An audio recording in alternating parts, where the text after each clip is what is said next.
गांव में साल का सबसे बड़ा दंगल होने जा रहा था। हर साल का एक हीरो होता था, रेड बुल, लाल रंग का ताकतवर सांड जो सबको मात देकर आखिर में सिर ऊंचा करके निकल जाता था।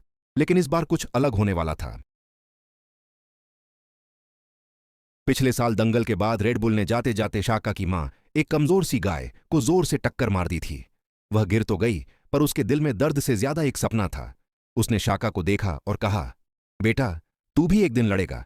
दिखा दे उनको कि असली ताकत सिर्फ शरीर में नहीं, हौसले में होती है। मेरी दुआ हमेशा तेरे साथ है।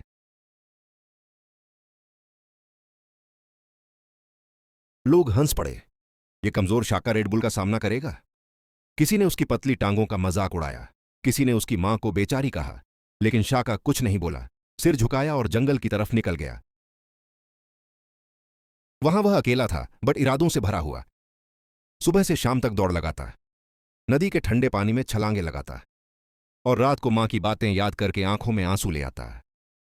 दिन बदलते गए और दंगल का दिन आ गया। मैदान गरज रहा था, लोग इकट्ठा हो रहे थे और बीच में खड़ा था रेड बुल, लाल गुस्से से भरा गरजता हुआ सांड। कोई भी उसके सामने नहीं आया। तभी एक सांड धूल उड़ाते हुए मैदान में आया। जली हुई नजरें, सीना चौड़ा, लोग घबरा गए। यह शाका था। शाका ने मां की तरफ देखा।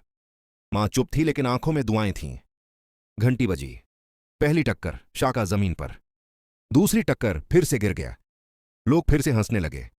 लेकिन तीसरी बार शाका ने ऐसा झपट्टा मारा कि रेड बुल को जमीन पर गिरा दिया, उसकी गर्दन पकड़कर जमीन में दबा दिया। रेड बुल चिल्लाया, लेकिन छूट न सका। पूरा गांव चिल्ला उठा, शाका, शाका, शाका। शाका उठकर मां के पास गया। मां रो रही थी खुशी से। उसके चेहरे पर गर्व था और शाका की आंखों में आंसू। लेकिन इस बार यह आंसू दर्द के नहीं थे,